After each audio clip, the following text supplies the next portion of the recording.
prejšnjih oddajah smo vam prikazali, kje in kako nam iz stavb uhaja toplotna energija. Prikazali smo vam tudi, kako to v veliki meri preprečiti oziroma jo z izolacijskimi ukrepi čim več zadržati znotraj ovoja stavbe. A brez virov toplotne energije ne gre in v današnji oddaji bo govora ravno o tem, kateri viri toplote so danes aktualni. Najbolj aktualni energenti so še zmeraj zemeljski plin, kurilno olje, utekočinjen naftni plin, elektrika, polena, peleti, sekanci in seveda toplotne črpalke. Z ozirom na nestabilnost cen in dobavo fosilnih energentov, ki so iz uvoza, se nam trenutno kot najbolj primerni kažejo vsi lesni viri in toplotne črpalke. Slednje uporabljajo vir toplote iz zemlje, iz zraka ali iz podzemne vode. V splošnem pa ločimo ogrevalne sisteme na centralne, kjer toploto za hišo pripravimo na enem mestu in jo nato porazdelimo po prostorih, in na lokalne, kjer toploto proizvedemo na vsakem ogrevalu posebej. Če uporabimo centralno pripravo toplote, le to s pomočjo navedenih naprav preko razvodnih omrežij dovedemo v prostore. Pri tem lahko uporabimo različne načine za predajo toplote v prostor, in sicer s pomočjo radiatorjev, talnih konvektorjev, talnega ali stenskega gretja, vse s pomočjo tople vode. Toploto lahko vnašamo v prostor tudi s toplozračnim ogrevanjem s vpihovanjem toplega zraka. Pri starejših, slabo ali nič izoliranih stavbah potrebujemo več moči in bolj topel medij za prenos toplote oziroma vode, in tu večinoma pridejo v poštev radiatorji.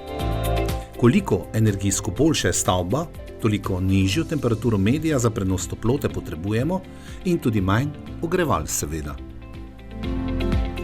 Na najvišjem temperaturnem režimu delujejo toplotni sistemi radiatorjev in talnih konvektorjev, na nižjem temperaturnem režimu delujejo toplotni talni in stenski sistemi in podobno tudi toplozračni sistemi ogrevanja. Obstaja tudi veliko načinov tako imenovanega lokalnega ogrevanja in najbolj poznane so različne vrste peči na drva oziroma lesne vire. Sledijo električna premična ogrevala, kot so na primer radiatorji. Uporabimo lahko tudi električna sevala, bolj poznana kot IR paneli, ki se montirajo na stene ali strop. Obstaja tudi talno in stensko električno ogrevanje in še morda kaj. Vedno pa je izbor ogrevalnega sistema odvisen od energijskega stanja stavbe in bivalnega ugodja, ki ga v posamezni stavbi želimo doseči. Vprašajte za nasvet strokovnjaka v vašem okolju ali se obrnite na En-svet, to je energetsko svetovalno pisarno v vaših krajih. In seveda lahko električno energijo za navedene naprave pridelate sami. Najenostavnejši in danes že cenovno sprejemljiv način so sončne elektrarne. Od strokovnjakov pa zahtevajte, da vam izračuna, kako veliko sončno elektrarno potrebujete za delno ali celotno pokritje vaše porabe, tako za gospodinjstvo, kakor za ogrevanje. Ne odločite se na slepo in ne pretiravajte z velikostjo. Ravno prav bo najbolje, investicija se vam povrne v 7 do 10 letih, življenjska doba elektrarne pa vsaj 30 let.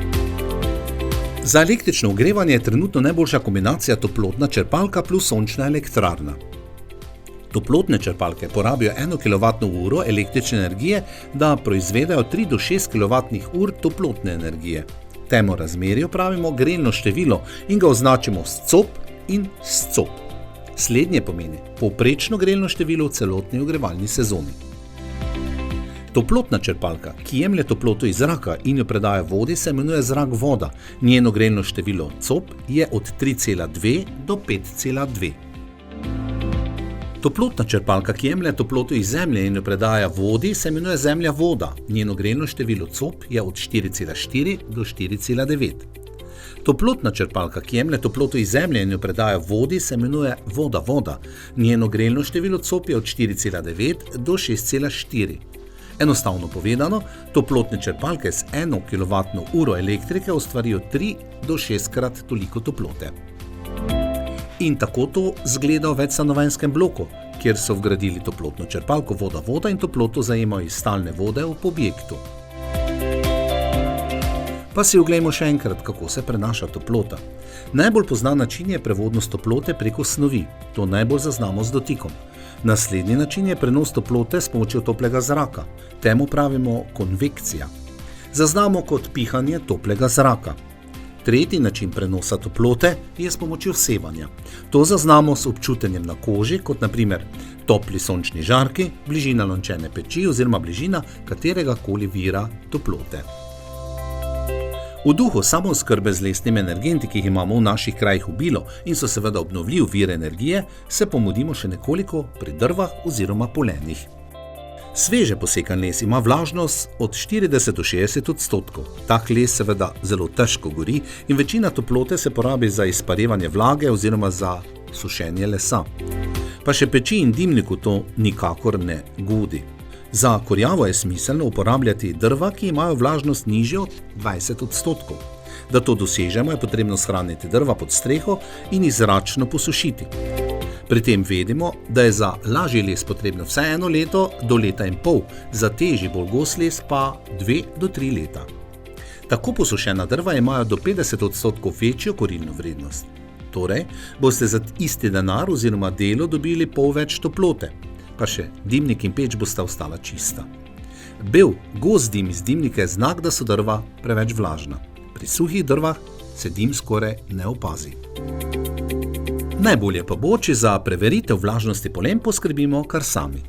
Podobno je tudi pri pečeh na sekance. Preverimo, ali imajo ustrezno vlažnost, ki je lahko od 10 do največ 30%. In sedaj se ozrimo še po ostalih letnih časih. Predvsem poleti ugotavljamo, da je z ovojem naše stavbe morda kaj narobe, ker se leta pregreva in bivanje postane prijetno. Najprej vsi pomislimo na klimatsko napravo. A je res to prvi ukrep? Ni. Za preprečevanje pregrevanja stavb je dobro vedeti, kaj storiti najprej in da nam morda celo ne bo potrebno kupiti hladilne naprave. Senčenje je zelo pomemben vidik. Zunanja senčila na prisojnih oknih predstavljajo velik prispevek k ohranjanju hladu v stavbi. Naslednje je nočno hlajenje stavbe. Če so noči hladnejše, kot je temperatura v stavbi, je dobro navzkrižno prezračevati tekom cele noči. Pomembno vlogo ima seveda tudi debelina in kakovost vgrajene toplotne izolacije na zunanjih zidovih in še posebej v strehi. Največ toplotne izolacije si privoščimo v strehi. Energetski in finančni učinek bo največji tako poleti kot pozimi. Vsaj 24 cm več izolacije v strehi zagotavlja, da se leta poleti tekom dne vsled sonca in vročine ne bo pregrela. Stavbe prezračujemo zato, da ohranimo kvaliteto zraka. Preveč vlage, vonjave v prostoru in iz materialov ter preveč izdihanega ogljikovega dioksida so glavni razlogi za prezračevanje. Vsaj 3 do 5 krat dnevno. Prezračamo hišo za 3 do 5 minut z navzkrižno odprtimi okni ali vrati.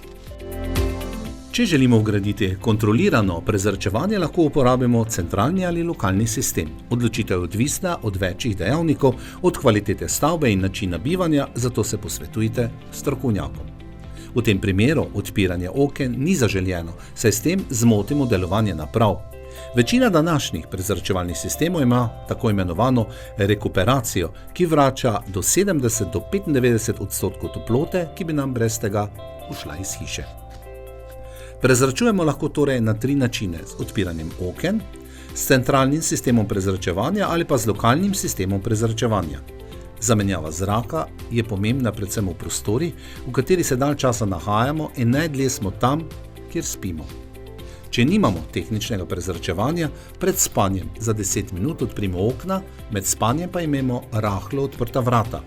To velja za zimski čas, ko ogrevamo, preostali čas leta lahko imate okno priprto celo noč. Individualne hiše, večstanovanjske stavbe, vrtci, šole. Povsod lahko zmanjšamo porabo energije in izboljšamo bivanje. Srečno!